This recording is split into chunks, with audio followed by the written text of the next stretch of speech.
Hello friends, good evening everyone. My name is Sita. I study in class 12th A Biology group in Holy Cross Higher Secondary School Ambikapur.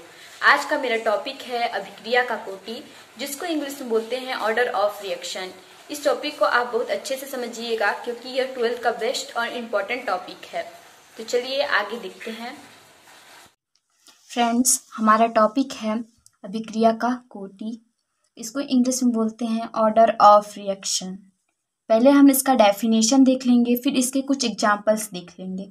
तो चलिए देखते हैं हम इसका पहले definition. तो इसका डेफिनेशन होता है वेग नियम में निहित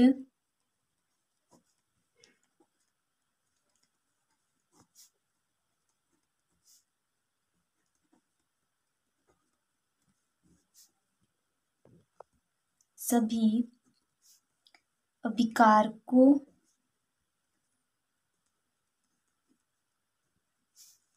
की सांद्रताओं की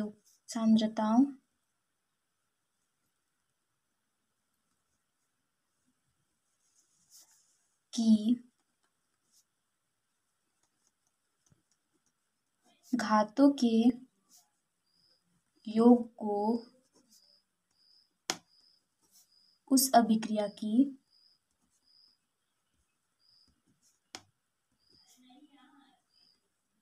कुल कोटि कहा जाता है।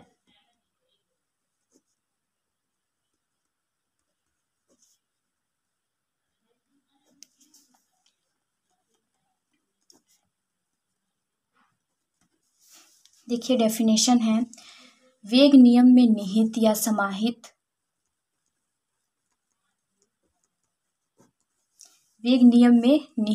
समाहित सभी अभिकारकों की सांद्रताओं की घातों के योग को उस अभिक्रिया की कुल कोटि कहा जाता है। तो इसकी एग्जाम्पल में देख लेते हैं। एग्जाम्पल लेते हैं SO2Cl2। इससे जो बनेगा वो क्या बनेगा, SO2 प्लस Cl2। इसको हिंदी में क्या बोलेंगे, अभिकारक, और इससे जो बनेगा उसको क्या बोलेंगे हिंदी में, उत्पाद। तो इस एग्जाम्पल्स के आधार पर फिर से एक बार डेफिनेशन रिपीट कर लेते हैं। डेफिनेशन था वेग नियम में समाहित सभी अभिकारकों यहाँ पे हम अभिकारक के रूप में क्या लिए हैं, SO2Cl2। तो अभिकारकों की सांद्रताओं, इसकी सांद्रता यहाँ पे दी हुई है, यहाँ पे कुछ नहीं दी हुई है, लेकिन यहाँ पे जो दी होती वही सांद्रता होती है। तो इसकी सांद्रताओं की घातों के योग को, उस अभिक्रिया की कुल कोटि कहा जाता है। इस अभिक्रिया की कुल कोटि कहा जाएगा। तो यहाँ पे SO2Cl2 लिए और इससे जो बना वो क्या है, SO2 प्लस Cl2। तो हमें अब इससे ये पता करना है कि यह कौन से कोटि में है। तो यह कौन से कोटि में है यह पता करने के लिए हमें पहले इसका अभिक्रिया का वेग जानना पड़ेगा। तो अभिक्रिया का वेग कैसे निकालेंगे, आइए देखते हैं। तो यहाँ पे हम लिखेंगे अभिक्रिया का वेग।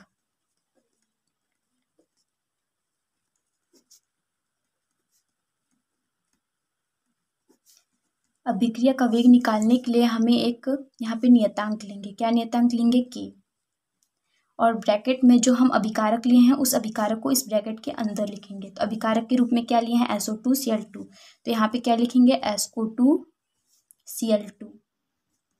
अब ब्रैकेट बंद कर देंगे। तो अब अभिक्रिया का वेग निकाल रहे हैं, यहाँ पे K लिए और ब्रैकेट में जो अभिकारक है उसको लिखे। अगर इस अभिकारक के साथ कुछ और अभिकारक होता है यहाँ पे इससे आगे, तो उसको भी हम ब्रैकेट में करके लिखते। तो यहाँ पे बस एक ही अभिकारक दिया हुआ है, इसलिए हम यहाँ पे एक ही अभिकारक लिखे हैं। और अब इससे आगे देखेंगे तो इसकी सांद्रता यहाँ पे कितनी दी हुई है। तो इसकी सांद्रता यहाँ पे कुछ नहीं दी हुई है, तो मतलब हम 1 मान लेंगे। तो इसके घात में कुछ नहीं दी हुई है, तो मतलब क्या है, 1 है। तो इसके घात में क्या निकाल लेंगे, यहाँ पे लगा लेंगे 1। मतलब इसकी सांद्रता यहाँ पे 1 है, तो इसके घात में 1 मान लेंगे। अब हम यहाँ पे लिखेंगे अभिक्रिया का वेग कितना दिया हुआ है, अभिक्रिया का वेग। तो अभिक्रिया का वेग यहाँ पे घात में 1 है, तो 1 दिया हुआ है, मतलब कि 1 है। तो हम इसको लिख सकते हैं। इसलिए अभिक्रिया की कोटि यह इसलिए यह प्रथम कोटि की अभिक्रिया है। इसको क्या बोलेंगे? यह एक है, इसका जो घात है वह एक है, तो यहाँ पे इसकी अभिक्रिया का वेग कितना निकल गया? एक। तो यहाँ पे हम लिखेंगे कि यह प्रथम कोटि की अभिक्रिया है, प्रथम कोटि की अभिक्रिया है।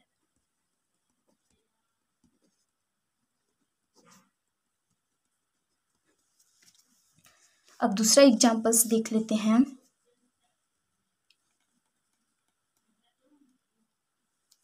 क्या एग्जाम्पल देख लेते हैं।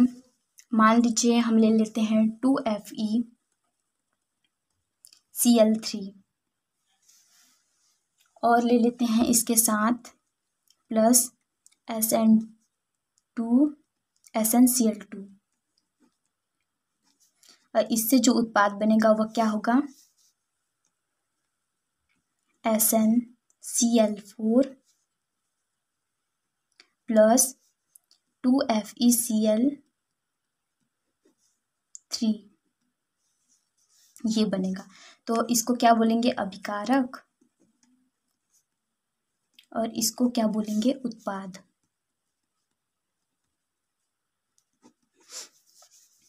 अब हम यह कौन से कोटि में है यह जानने के लिए पहले हम इसका वेग निकालेंगे। तो इसका वेग निकालने के लिए हम यहाँ पे लिखेंगे अभिक्रिया का वेग, अभिक्रिया का वेग। तो अभिक्रिया का वेग निकालने के लिए पहले हम यहाँ पे नियतांक लेंगे। क्या नियतांक लेंगे? K। फिर ब्रैकेट में जो हम अभिकारक लिए हैं उस अभिकारक को यहाँ पे लिखेंगे। तो अभिकारक यहाँ पे क्या है दोस्तों? ये है 2Fe, 2 को नहीं लिखेंगे, Fe, पहले FeCl3 लेंगे बस, FeCl3, फिर ब्रैकेट बंद कर देंगे, फिर इंटू करके SnCl2 लिख देंगे ब्रैकेट के अंदर। इतना लिख दिए, इस अभिकारक को लिखे और ये SnCl2 को लिखे। अब हम देखेंगे कि इसकी सांद्रता कितनी है, मतलब ये जो अभिकारक है इनकी सांद्रता कितनी दी हुई है। तो यहाँ पे देखते हैं FeCl3 है तो उसकी सांद्रता कितनी दी हुई है? 2। तो इसके घात में क्या लिखेंगे? 2। इसकी सांद्रता 2 है इसलिए इसके घात में क्या लिखेंगे? 2। और इसकी सांद्रता कितनी है? इसकी सांद्रता कुछ नहीं दी हुई है, मतलब मान लेंगे एक लीजिए। तो यहाँ पे इसके घात में क्या लिखेंगे? 1 है तो मतलब कुछ नहीं है तो 1 मानेंगे, तो इसके घात में क्या लिखेंगे? 1।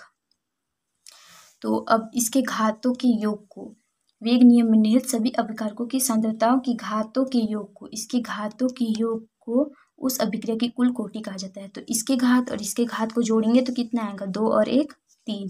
तो यहाँ पे हम लिख देंगे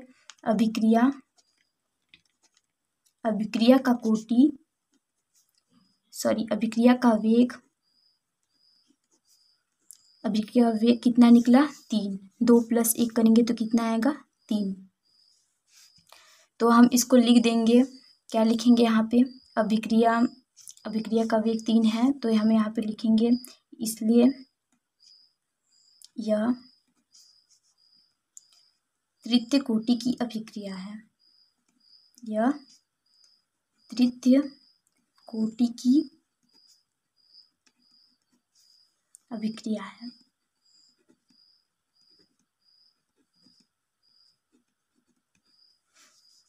इतना तो आपको समझ में आ गया होगा फ्रेंड्स। अब और देख लीजिए कि अभिक्रिया की कोटि होती है वो कितने प्रकार की होती है। तो अभिक्रिया की कोटि 4 प्रकार की होती है। तो फर्स्ट होता है, अभिक्रिया की कोटि कितने प्रकार की होती है? 4 प्रकार की होती है। तो पहला होता है प्रथम कोटि की अभिक्रिया,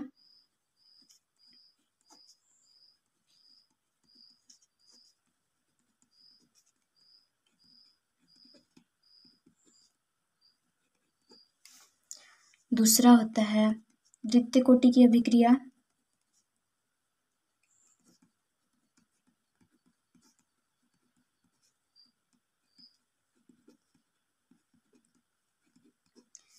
तीसरा होता है तृतीय कोटि की अभिक्रिया,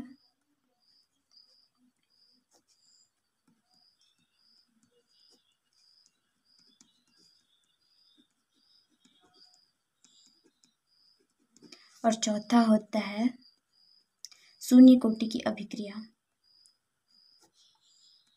कोटि की अभिक्रिया।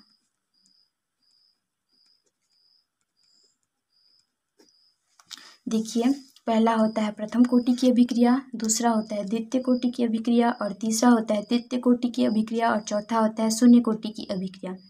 तो इतना तो आपको समझ में आ गया होगा फ्रेंड्स।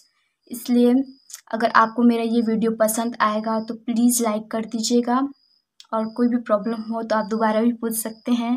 और थैंक यू।